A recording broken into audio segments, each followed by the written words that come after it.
A paz do Senhor, queridos, estamos aqui mais uma vez para aprender a palavra de Deus. Quero convidar você e sua família a estar aprendendo aqui sobre a carta de Paulo aos Efésios. Iremos aprender a palavra de Deus com o professor da EBD, o irmão Júnior Miranda. A epístola de Efésios, ao contrário de muitas outras cartas, não tem um propósito doutrinário ou problemas pastorais litúrgicos ou visa combater heresias. Ao contrário, Efésios transmite a impressão de um rico transbordar nas revelações divinas, brotando da vida de oração de Paulo. Ele escreveu essa carta quando ainda estava preso, provavelmente em Roma, cerca de 62 depois de Cristo. Uma coisa bem interessante, quando nós olhamos aquela igreja de Éfeso, nós vemos uma igreja totalmente diferente dessa igreja que nós vemos Paulo falando agora, retratando. Por quê? Porque aquela igreja de Éfeso, ela estava, como eu posso dizer, ela era ortodoxa, ela buscava Deus, ela tinha comunhão com os irmãos, em propósito de oração, em buscar em fervor. Eles pegavam aquelas pessoas que diziam heresias e descobriam que era mentiroso, porque eles tinham prazer na palavra de Deus, mas estava faltando o amor. O amor estava esfriando dentro daquela igreja. E agora nós não vemos mais essa carta escrita por Paulo da mesma forma. Nós vemos agora não Paulo exortando a voltar por um caminho, nós vemos Paulo agora essa introdução de Paulo do capítulo 1 até o 3, mais ou menos, ele vai estar praticamente dando ação de graças, louvando a Deus pela conduta, pela boa conduta desse povo. Agora, uma coisa interessante, quem aqui lembra mais ou menos quando foi escrita a epístola de João? Alguém consegue lembrar? Ela foi escrita aproximadamente 50 anos depois de Cristo. Aproximadamente nesse intervalo de 50 a 60 anos, ou seja, uma carta que Paulo escreveu 62 anos depois de Cristo, choca um pouco de conteúdo com aquela carta que João agora começa a escrever. E qual a razão para isso tudo? A diferença é mais ou menos de 10 anos de uma carta para outra. Então nós podemos ver que esse fato ortodoxo de buscar da igreja de Éfeso, esses elogios, acabou tornando uma espada de dois gumes. Aquilo que era louvor aos olhos do homem, acabou se tornando ruim aos olhos de Deus. Por quê? Porque o homem só consegue ver aquilo que está na sua frente. Deus não, Deus consegue ver aquilo que está por trás de tudo. E a igreja de Éfeso, embora tenha vivido o seu auge, o seu pico fulminante, bem na sua essência, na sua criação, ela acabou entrando muito na palavra de Deus, se tornando tão ortodoxo, que acabou esquecendo o principal atributo de Deus, que é o amor ao seu próximo, que é o perdão ao seu próximo. Então eles começaram a ficar um pouco presos nisso, mas Paulo ele começa a observar aquela igreja, os relatos que vinham daquela igreja, que era uma igreja viva, que era uma igreja que tinha a excelência do Senhor. Então agora Paulo, em uma das suas orações, ele começa a falar para que eles venham a buscar mais de Deus, para que eles possam conhecer os mistérios do Senhor, para que eles possam ter profundidade com o Senhor. 2. Propósito. Em oração, Paulo anseia que seus leitores cresçam na fé, no amor, na sabedoria e nas revelações de Deus, almejando que os cristãos em Éfeso vivam uma vida digna do Senhor Jesus Cristo. Paulo, portanto, procura fortalecer-lhes a fé e os alicerces espirituais, ao revelar a plenitude do propósito eterno de Deus na redenção de Cristo. 3. Uma visão panorâmica. Há dois temas fundamentais na epístola de Efésios. Primeiro, como somos remidos por Deus. E segundo, como nós, os remidos, nós devemos viver. Eu já ia saindo, né? É complicado. Eu vou conseguir. Então, existem esses dois fatores. Primeiramente, Paulo ele começa se alegrando com a conduta daqueles cristãos. Mas depois ele começa a trazendo alguns alicerces, algumas bases para que os cristãos consigam permanecer firmes na fé. E hoje é uma prática que tem que ser muito viva dentro da sua igreja, dentro da nossa igreja, dentro dos nossos lares, dentro do nosso ser, dentro de cada um, individualmente ou coletivamente. Primeiramente, nós devemos ser remidos por Deus. E depois, continuar na presença do Senhor. Essa é a grande diferença. Hoje em dia nós vemos vários tipos de igreja, várias denominações, e no meio dessas denominações nós vamos começar aqui agora a observar que as pessoas não estão mais focando o aprendizado da palavra. Quando uma igreja ela começa a não focar mais o aprendizado da palavra, a gente vai agora entrar numa contramão, onde os valores vão começar a ser invertidos. E dentro da igreja os valores têm sido invertidos, não somente no mundo. Hoje nós estamos vendo no mundo algo totalmente absurdo. Alguém tem acompanhado o que aconteceu lá em São Paulo? Isso é uma coisa que abalou a estrutura de muita gente. Eu, como pai, se aquilo fosse com uma filha minha, eu não sei o que eu faria. Então nós estamos vendo esses valores sendo totalmente invertidos fora, no mundo, mas dentro da igreja não está ficando longe. Hoje mesmo eu assisti um vídeo, ou foi hoje ou foi ontem à noite, não consigo lembrar. Eu assisti um vídeo que me deixou muito chocado. Era uma igreja onde só tinha drag queen, e começaram a louvar o hino da Cassiane. Eu até comecei a gostar, eu falei, amém, todo louvor é dado a Deus. Mas daqui a pouco, quando a música começa a ter um tom diferente, drag queen simplesmente rasga as roupas e começa não tem nem palavras para descrever o que eles começaram a fazer. Eu comecei a observar aquilo e falei, meu Deus, que evangelho é esse? Que palavra é essa que está sendo pregada? Palavra que só serve para encher o ego, e que só serve para massagear o ego. Sabe aquela historinha que você não é o vermezinho de Jacó? História. São piores do que vermes, olhando perante a Deus, a face do Senhor. Não significa que não temos a nossa honra, que não somos, que não buscamos a Deus com excelência, não. Mas agora a criatura não quer mais ser criatura. A criatura agora quer ser criador.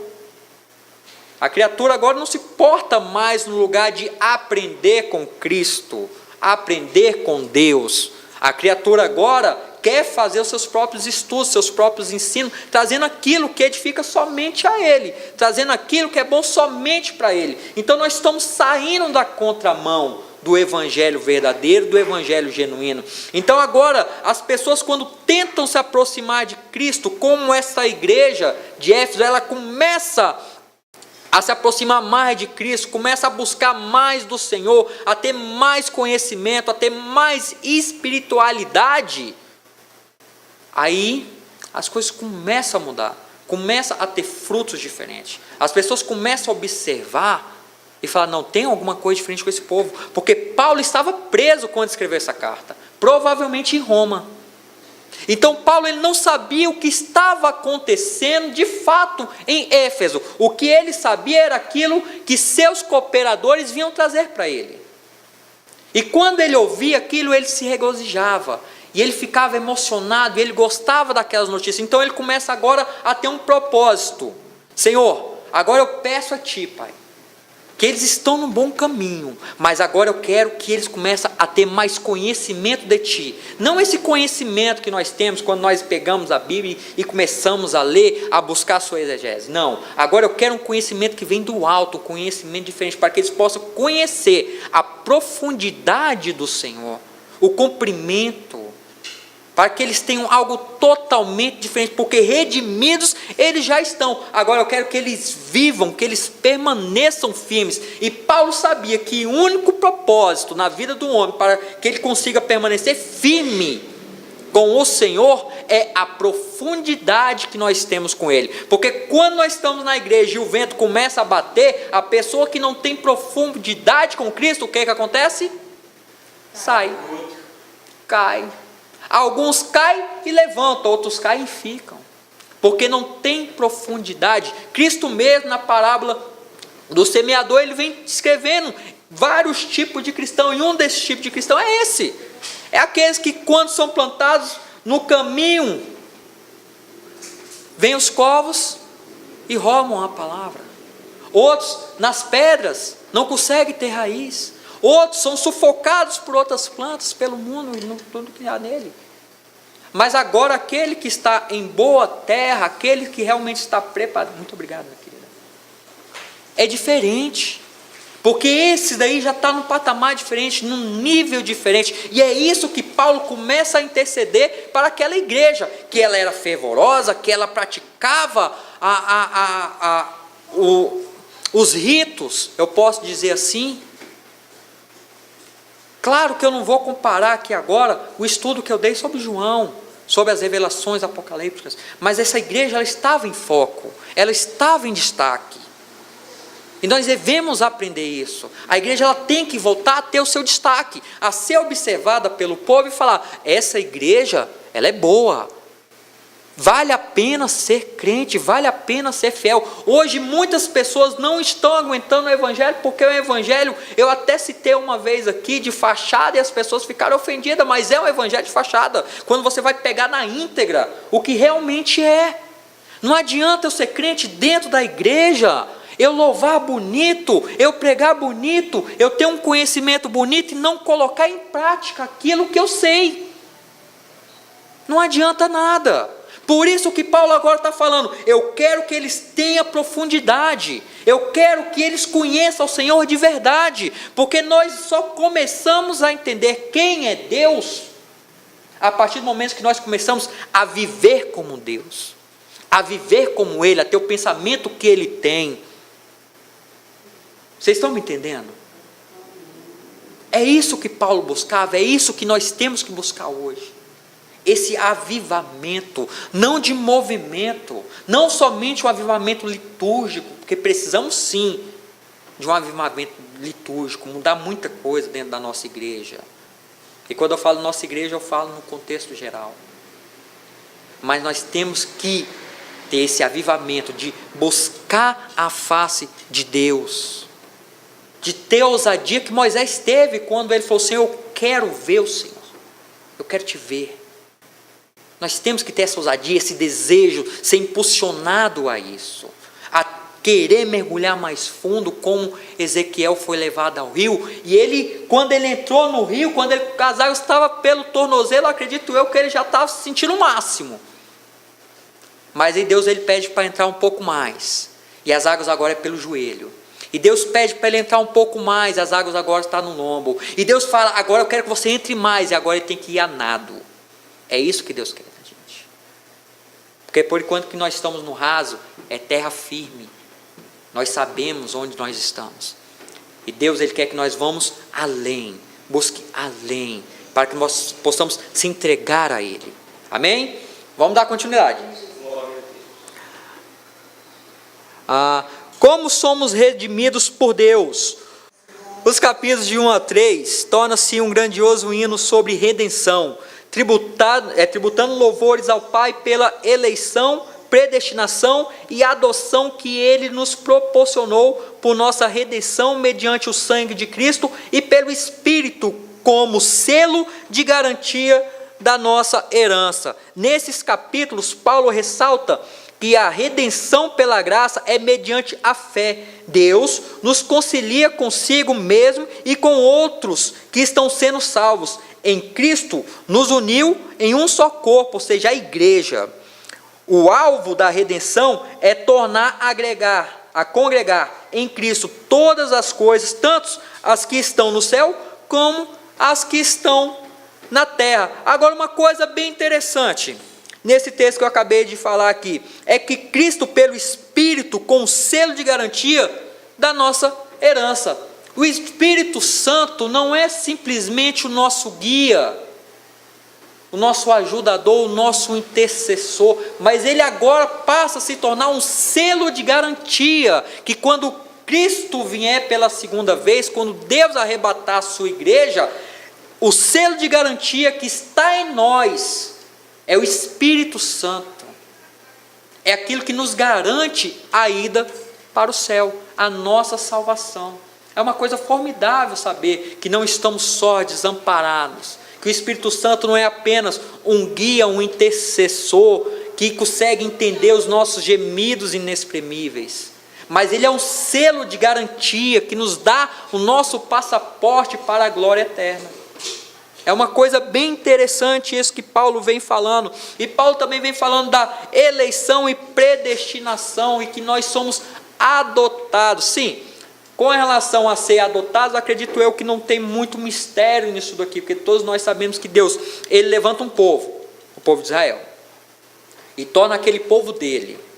E através de Israel, todas as nações são benditas, e através dos judeus é que veio a palavra do Senhor, e que nós somos enxertados na videira verdadeira. Não é verdade? Até aqui tudo bem, nós somos adotados, tá ok. Agora, uma coisa que dá um nó na cabeça de muita gente é a questão da predestinação. O que vem a ser a predestinação? Muitas vezes a pessoa acaba confundindo o destino com predestinação. Quando uma pessoa é destinada a cumprir algo, é como se ela não tivesse uma escolha. E com Cristo nós temos uma escolha.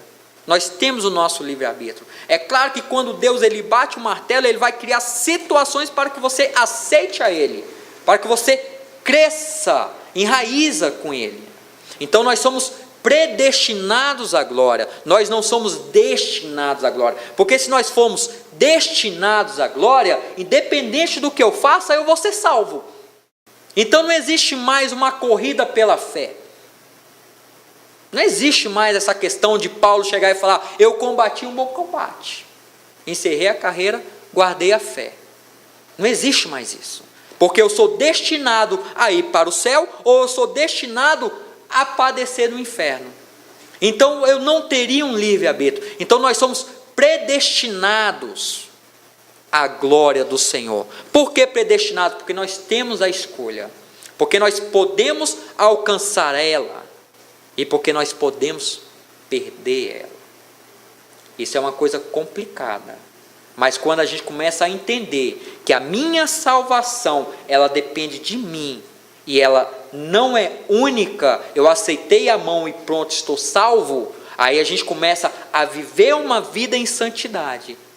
Nós começamos a observar a palavra de Deus de uma forma diferenciada, porque eu sei que um descuido que eu der, eu posso perder a minha salvação. Então aqui agora eu vou fazer uma conjectura. Por exemplo, quando Moisés estava com o povo no deserto, Moisés já estava cansado daquele povo murmurador. Então certa feita ele está no deserto e o povo querendo água e não tinha mais nada, e várias vezes esse episódio aconteceu. Moisés ia lá, batia na rocha e a rocha simplesmente saía água. Mas agora acontece que Moisés está muito chateado com aquele povo, ele está entristecido, ele está com raiva, e ele começa agora a bater naquela rocha, zangado. A água acaba saindo, mas então Deus chama Moisés para um particular e coloca ele em cima do monte e fala: Moisés, está vendo esse campo? Essa é a terra que eu te prometi, e o povo agora vai passar para lá, mas você fica. Um momento de descuido que ele teve, ele perdeu o que ele passou 40 anos andando no deserto, aguentando um povo murmurador. Em um momento de frustração da vida dele, ele perdeu a oportunidade de entrar, de ter o sabor da vitória. Eu não sei o que aconteceu com Moisés depois disso. Só sei que depois de muitos anos ele aparece no monte com Elias conversando com Cristo. Daí ninguém sabe o que aconteceu com ele. Mas aquilo que ele almejou tanto, metade da sua vida, ele não conseguiu. Da mesma forma somos nós. Passamos a vida toda na igreja, buscando a Deus, pedindo a Deus, louvando a Deus, orando a Deus, jejuando, para chegar no último dia o Senhor olhar assim e falar assim: afaste de mim, porque eu não vos conheço. Aliás, eu nunca vos conheci. Isso é duro. Isso é duro. Porque a palavra nos fala que a pessoa que conhece e desvia, é melhor que ele pegue uma roda de moinho, amarre no pescoço e se atire ao mar, do que conhecer a Cristo e não viver o Evangelho. Porque nós temos o pensamento de quem está desviado é aquele que sai da igreja. Mas eu tenho um pensamento de quem está desviado, que a gente usa esse termo desviado, é a pessoa que está dentro da igreja também, mas com seu foco em outras coisas. E dentro da igreja existem muitas pessoas que estão desviadas. Muitas pessoas. Em Lucas 15, Jesus Cristo começa a lançar uma parábola bem interessante. Ele lança 3 parábolas seguidas com quase o mesmo enredo. Alguns detalhes vai diferenciar, que é a dracma perdida, a ovelha perdida e o filho pródigo. O filho pródigo estava na casa do pai, tinha tudo que ele queria. Ele resolveu sair. Ele mesmo resolveu sair. Ele esquematizou, ele premeditou a sair da casa do pai. A ovelha perdida, de certa forma, ela foi inocente e se afastou. Com isso, nós vemos que o pastor deixou as 99 em segurança e correu atrás dela. Assim é Deus também faz. Porque Deus, ele conhece o coração do homem. Mas já a dracma perdida, ela se perdeu aonde? Dentro de casa. E dentro de casa muitos estão perdidos. Dentro de casa muitos não sabem o que é Cristo. Muitos dentro de casa não sabem o que significa expiação de pecado que Jesus Cristo fez ao pagar na cruz. Paulo, ele vem falando que a cédula contrária a nós, ele pegou e cravou no madeiro, ou seja, aquilo que o adversário tem contra mim, tem contra você, Jesus Cristo pegou e cravou no madeiro, e as pessoas não conseguem entender o significado de uma palavra dessa. Significa o seguinte: você estava entregue numa vida de pecado, você estava condenado a ir para o inferno, e agora Cristo voluntariamente desce do céu, se torna carne, é humilhado, morre na cruz para te salvar, e hoje menosprezamos isso. Menosprezamos como? Com as nossas atitudes, com o evangelho destruído, com o evangelho de fachada, com o evangelho bonito à vista, mas por dentro sepulcro caiado. Porque se existe uma raça mais parecida com os fariseus, essa raça se chama crente. Porque lemos a Bíblia, porque louvamos a Deus, e porque fazemos teologia, e achamos que somos donos de Deus. Já sabe tudo. Alguns estão pegando os textos que falam sobre homossexualismo, estão tirando e fazendo a sua própria Bíblia. Ficou fácil de jeito. Não é verdade? E o tempo está aí, está difícil, está complicado. Agora, como é que nós vamos conhecer um verdadeiro evangelho, sendo se não buscamos conhecimento na palavra? Eu tenho certeza que muitos cristãos, eu estou falando de cristãos, eu não estou falando do mundo. Tem muitos cristãos que quando olham uma pessoa estudando a Bíblia e seguindo certinho o que está na Bíblia, falam: rapaz, para que isso? Você está muito santarrão, não precisa disso. Crente, eu não estou falando do mundo, eu estou falando de crente. Olha, não, isso é muito quadrado. Crente. Porque quem mata a gente não está fora, está dentro da igreja. Quem mais destrói o crente hoje não é o diabo, é o crente. Quem mais ofende hoje é o crente. Quem mais arruma briga, discussão é o crente. Uma coisa que eu sempre costumo falar: quando você vai numa reunião, numa casa de pai, mãe, filho, e tio, e vó, e neto, que é aquela família grande, que tem paz, que tem alegria, pode ser família de crente? Pode. Mas geralmente são os católicos. Por quê? Porque são unidos. Você já viu família mais unida que família de católico? Católico, apostólico, romano? Todo final de semana estão assando carne e a família cheia. É ou não é assim? A família da parte do meu pai são católicas. E é desse jeito. Agora, quando a família da parte da minha mãe se reúne, e que a maioria, a grande maioria é crente, sempre tem briga no final. Infelizmente é fato. Quando você vê uma Kombi distribuindo sopão de madrugada, pode ser crente? Pode. Mas geralmente não é. Quem são? Os franciscanos. São os franciscanos, são os espíritas. Mas dificilmente você vai ver um crente.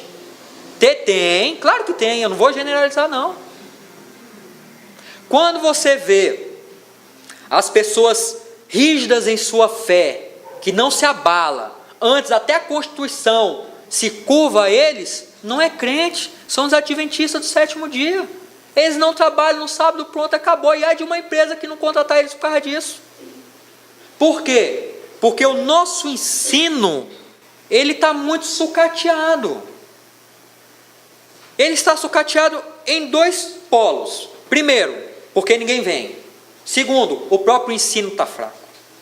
Porque quando a gente vai entrar nas cartas paulinas, nós não vemos palavras que vai preencher o nosso ego. Você pode até ver uma coisa aqui, uma coisa ali, mas no segundo item, lá vem a lapada. Ele vai dizer, olha, sois salvo pela graça.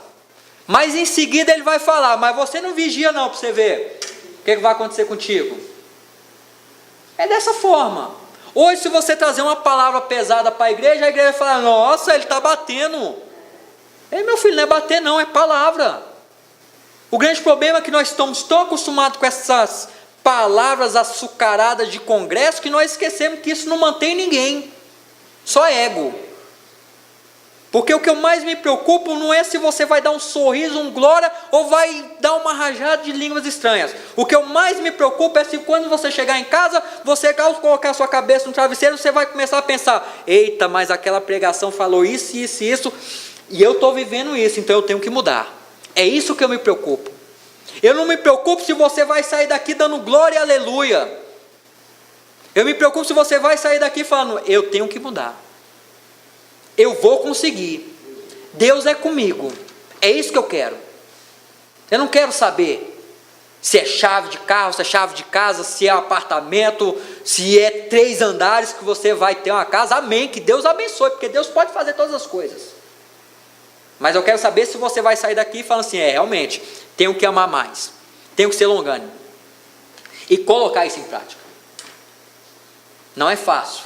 Eu costumo falar que é um abismo entre um ao outro. É um abismo de diferença. Você saber a palavra é um abismo totalmente diferente de você praticar a palavra. Uma vez eu comentei sobre a história de John Wesley.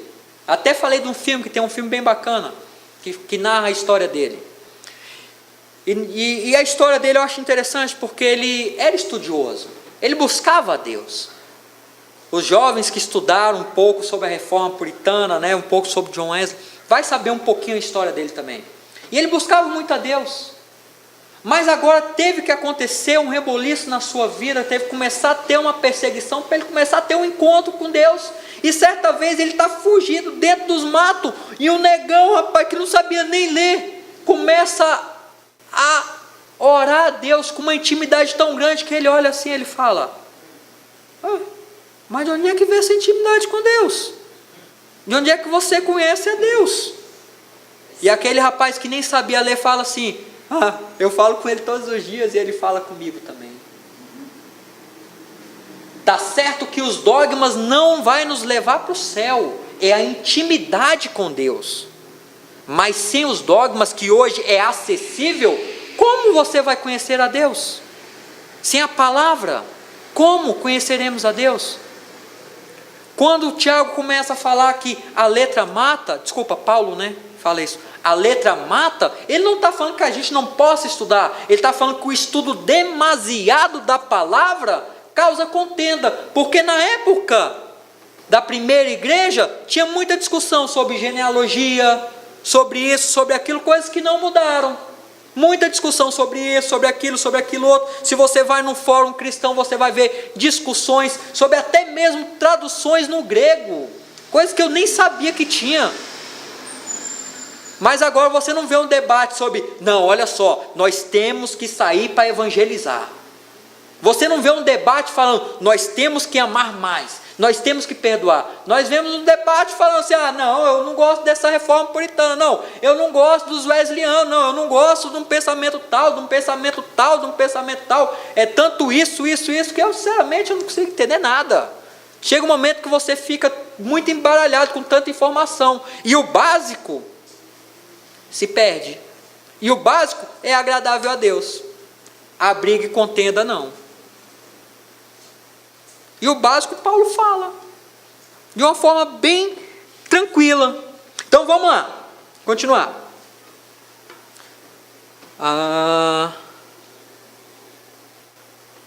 Como nós, os remidos, devemos viver. Os capítulos 4 e 6 consistem mais em instruções práticas para a igreja no tocante aos requisitos que a redenção em Cristo demanda de nossas vidas individual e coletiva. Entre as 35 diretrizes dadas em Efésios sobre como os remidos devem viver, destacam 3 categorias gerais.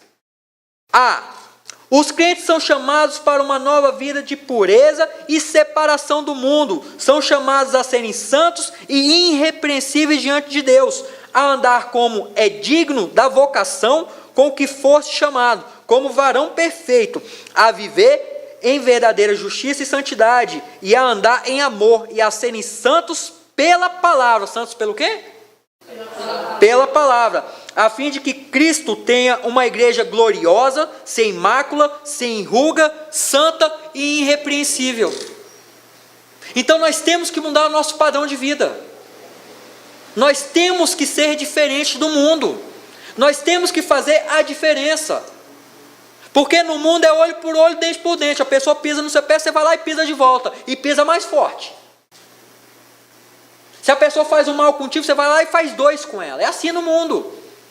Mas conosco é totalmente diferente. O sermão da montanha está aí. Mateus, a partir do capítulo 5 até o capítulo 8. Se alguém roubar a sua túnica, você tem que fazer o quê? Dê-lhe a capa. Eu não estou dizendo que se alguém passar e roubar o seu celular, você tem que entregar a sua bolsa ou sua sandália, não. Mas se você começar a entender isso, você vai saber que quando alguém te prejudicar, você tem que ficar quieto, sem querer ofender ele, sem nada. E se ele for ofender de novo, deixa. É isso que Deus está querendo falar. Quando alguém te obrigar a andar 1 milha, você tem que fazer o que com ele? Andar 2. Isso é muito bom na hora que você está trabalhando, que alguém vai lá e por você ser evangélico, ser cristão, a pessoa quer colocar as tarefas mais pesadas para você, vai lá e faça. Lá no capítulo 5 e 6, nós vamos ver deveres do servo e do Senhor. E o dever do servo, já vou até antecipar, é esse. Você tem que fazer as coisas não somente à vista do seu Senhor, somente para mostrar que você está fazendo, mas tem que fazer sabendo que Deus te vê e fazer de todo o coração, como se você estivesse servindo a Deus. Se a pessoa está te colocando num pior serviço, faça. E faça alegre, louvando a Deus. Não porque eu tenho que ser fingido, não, mas você tem que ser alegre, independente de qualquer coisa. Lembrando que aquele é o seu sustento. Se a pessoa monta em cima de você, se a pessoa não trabalha bem que nem você, o problema é dela. Nós temos a grande problema do ser humano é querer fazer comparações. Uma coisa errada não anula uma certa. Isso é só em prova, gente. Só o CEF que faz isso. Na vida cristã, uma coisa errada é errada e ela não anula uma certa. Da mesma forma que uma coisa certa que você faz, não vai anular o que é errado, não. A lei da graça, ela não encobre a lei da semeadura. Então nós devemos ter... nós somos chamados a ser santos, a buscar a Deus em santidade. E como é que nós vamos buscar a Deus em santidade? Se mais uma vez eu volto, não conhecemos o que Deus quer, não conhecemos a essência do Senhor. Quando a mulher vai lá e se veste com pudor, mas por que isso? Não precisa por quê? Quando o homem desvia o olhar, você, desculpa até o termo, você que está gravando, você é viado? É desse jeito, quem trabalha fora sabe. Desse jeito. Não, é porque eu sou crente. Não, mas casamento agora, se der certo, Deus, se não der certo, eu separo. Não, o casamento é para a vida toda. E aí, irmãos, que evangelho que nós estamos vivendo? O evangelho sem base. O autor de Hebreus, alguns falam que é Lucas, outros falam que é o próprio Paulo, mas na verdade não sabemos quem foi que escreveu. No capítulo 4, se eu não me engano, ele vem falando que ele não quer mais tocar nos rudimentos da igreja, porque isso ele já está cansado de tanto falar. Agora ele quer algo profundo. Ele quer aprofundar o mistério, a ciência com Deus. Hoje nós temos que ir na contramão disso. Hoje nós temos que dar um freio um pouquinho nessas revelações e voltar aos rudimentos da igreja. Que esquecemos. Rudimentos, imposições de mão, falar em línguas. Esquecemos. Como é que tem que ser as coisas dentro da igreja? Muitos crentes não sabem como jejua. Não sabe. Uma vez eu estava... Uma irmã contou um mistério. As irmãs estavam lá para a sua festividade. Todas as irmãs estavam num propósito de jejum. E a irmã falou que tirou 10 horas de jejum. Eu falei, nossa, essa irmã é bênção. Só porque ela começou 10 horas da noite quando ela foi dormir.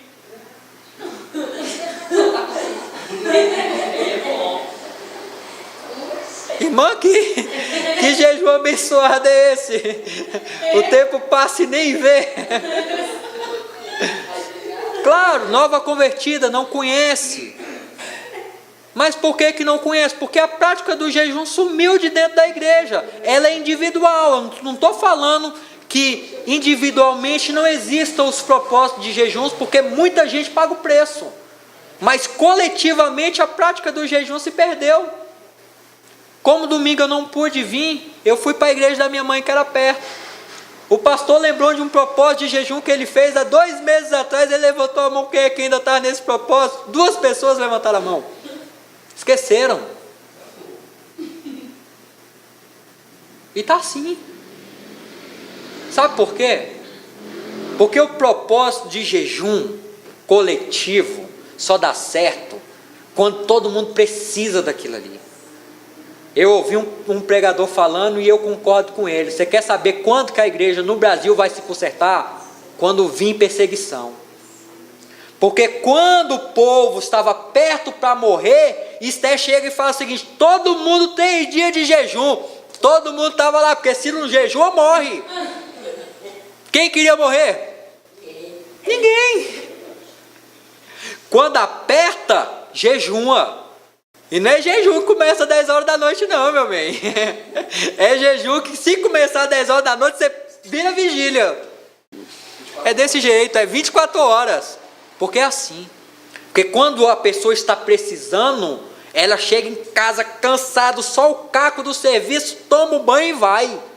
E se está precisando muito mesmo, nem banho toma, já sai correndo. É desse jeito. Tá chovendo, vai na chuva. Se o guarda-chuva não presta, fica no meio do caminho e ele vai correndo. É desse jeito. Quando aperta, o crente vai. Por que vocês acham que o povo de Israel passou tanto tempo no aperto? Porque quando ele saía do aperto, relaxava. Quando saía do cativeiro, relaxava.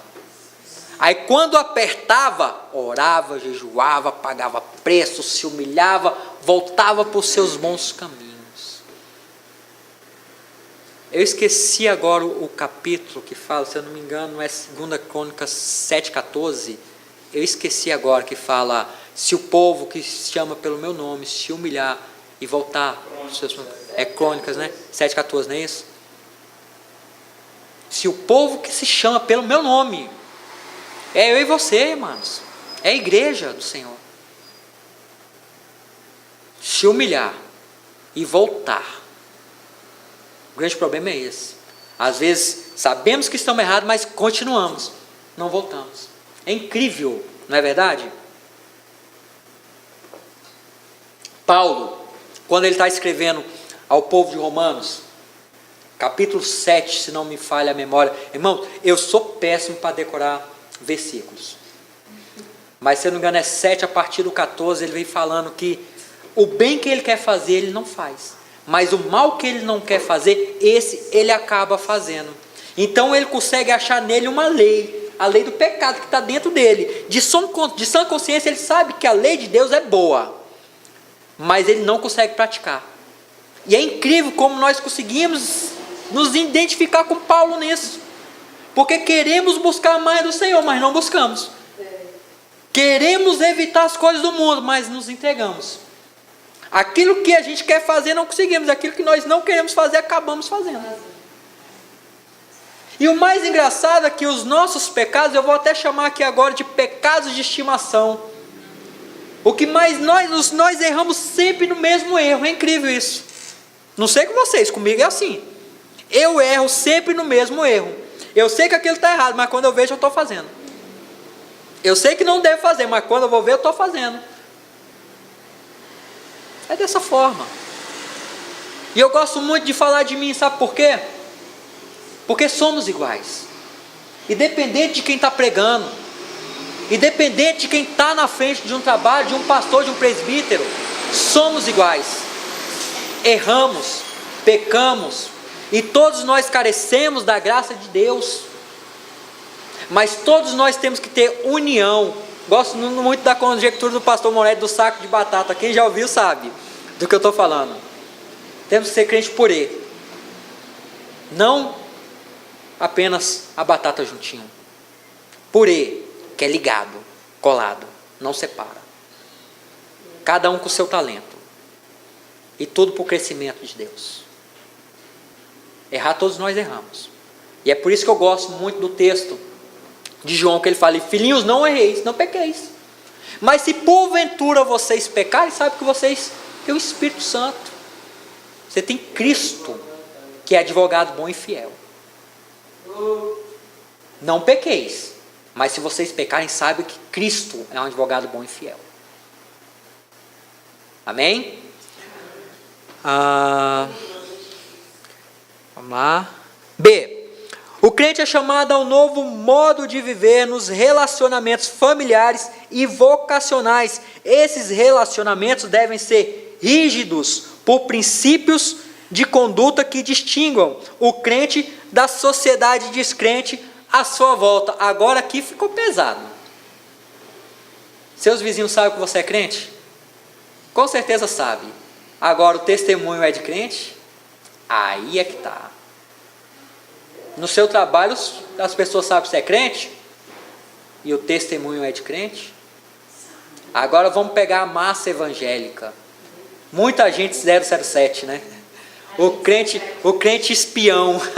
Ninguém sabia que ele era crente. Igual a esse vídeo que eu falei que eu assisti das drag queens. Se eu visse na rua aí, eu nunca ia falar que era crente. Mas estão lá, dentro da igreja, louvando a Deus, um hino maravilhoso da Cassiane. E eu vou te falar, viu? Cantam bem. Só ficou feio quando realmente rasgaram as roupas e começaram a dar chicotada no ar e se rasgar no chão. Mas e o nosso testemunho? Será que tem sido de crente? Eu lembro de uma história que eu ouvi uma vez de um pregador falando. Que ele foi convidado para pregar em um outro lugar. E ele vai no ônibus. Quando ele está dentro do ônibus, indo para a igreja pregar, ele está sentado numa boa, quietinho na dele. Uma pessoa chega e começa a discutir com ele assim do nada, querendo lugar. Só por causa do lugar que ele estava sentado. Ele simplesmente levanta depois de todas as ofensas, sai do lugar, oferece para a pessoa e fica em pé lá atrás. Então ele começa a pregar.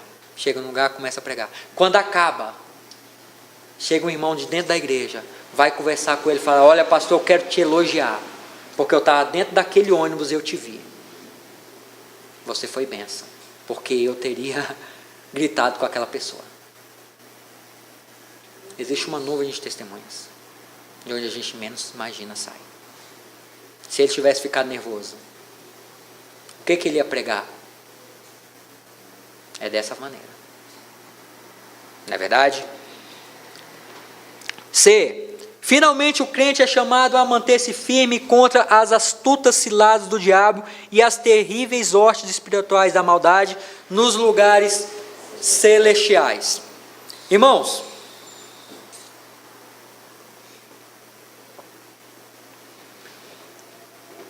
existem duas coisas que podem nos afastar de Cristo. A primeira somos nós mesmos. A nossa própria negligência. E a segunda é a questão do inimigo, do nosso adversário, de Satanás, do diabo.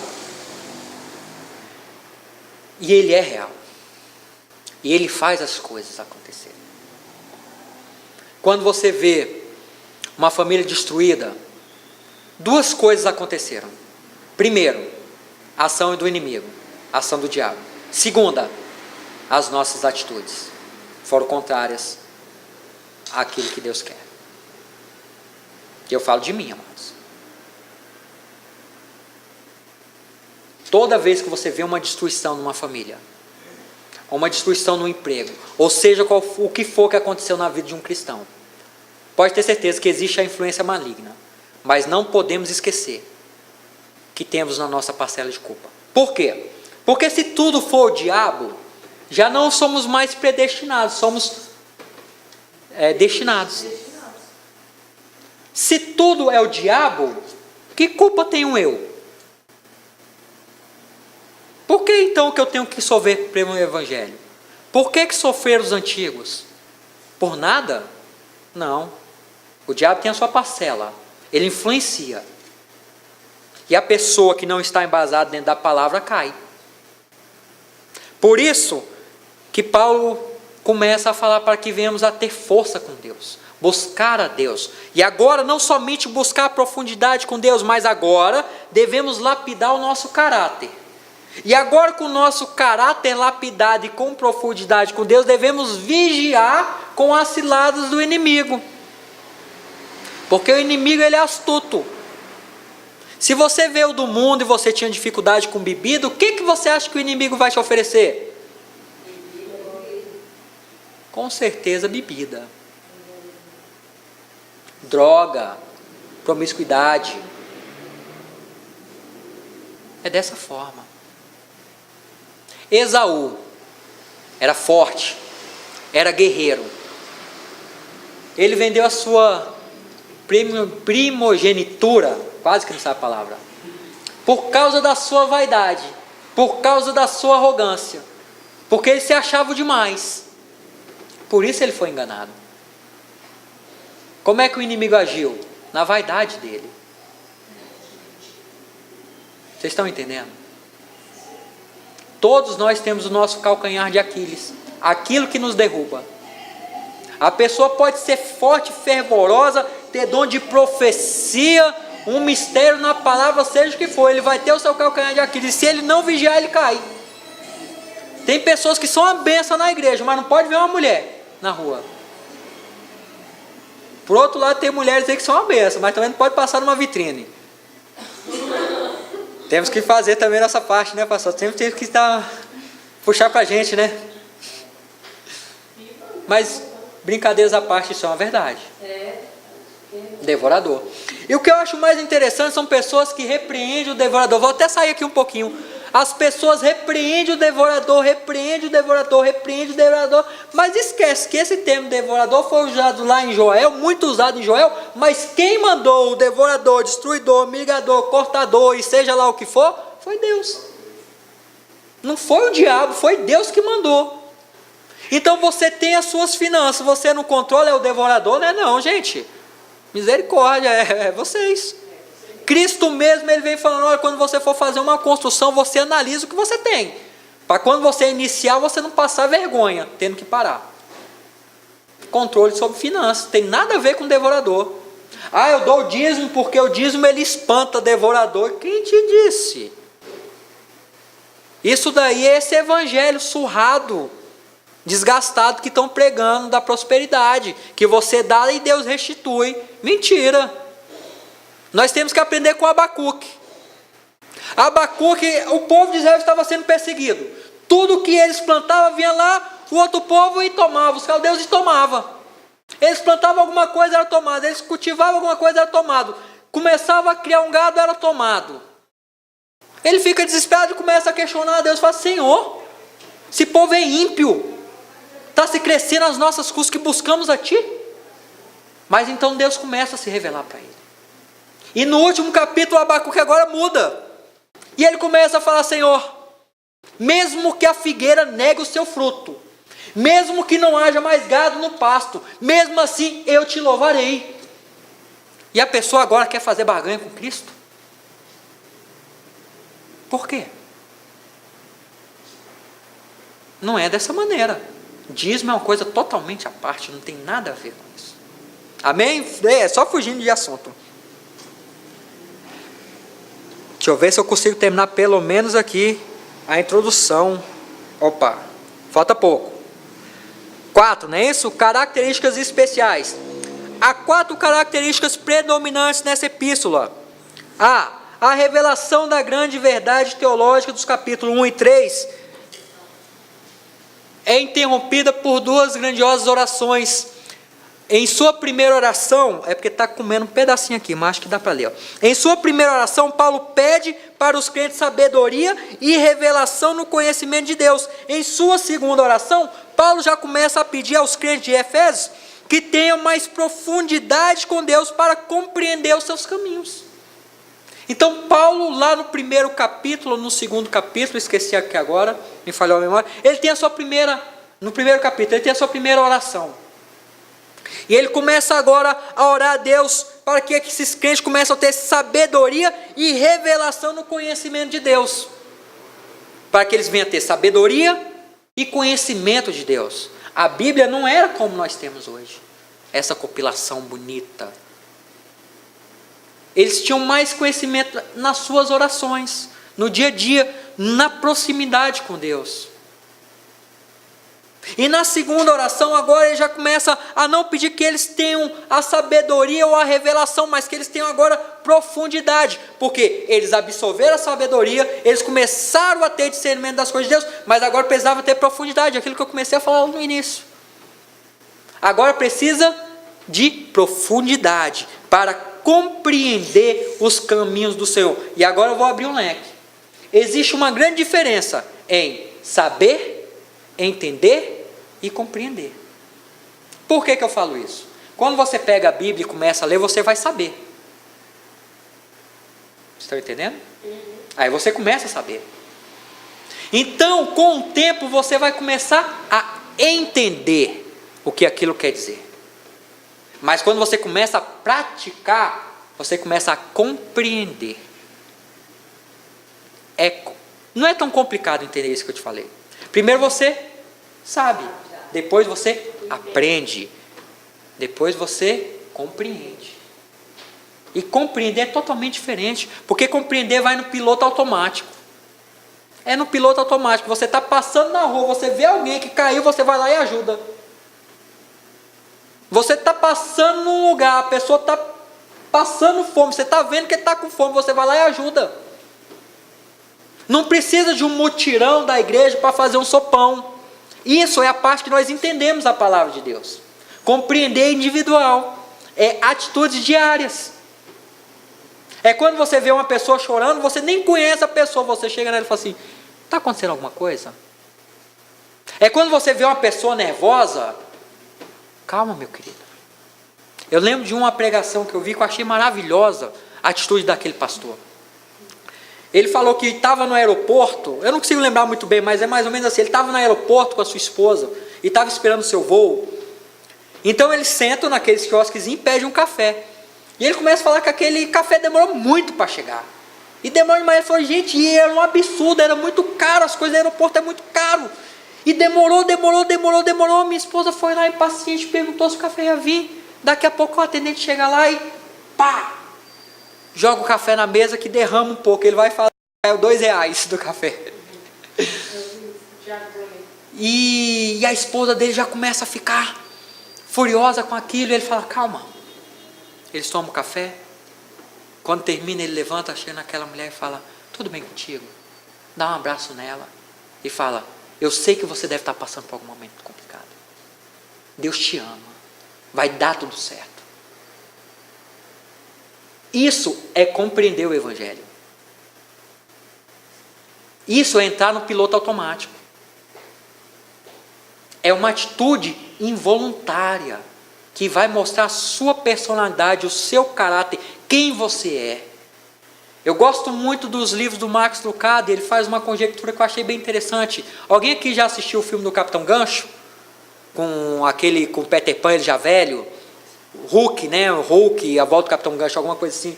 E ele fala uma coisa interessante, que agora o Peter Pan, ele não está mais na Terra do Nunca, ele vai para sua casa e ele envelhece, ele esquece quem ele era, ele constitui sua família. Quando ele volta para a Terra do Nunca, um dos meninos perdidos coloca ele de joelho e começa a mexer no rosto dele. Ahá, te encontrei, Peter. Às vezes é assim conosco. Deus, ele tem que fazer uma bagunça. Deus, ele tem que fazer um reboliço. Ele mexe toda a estrutura e fala: haha, te achei. Está aqui você.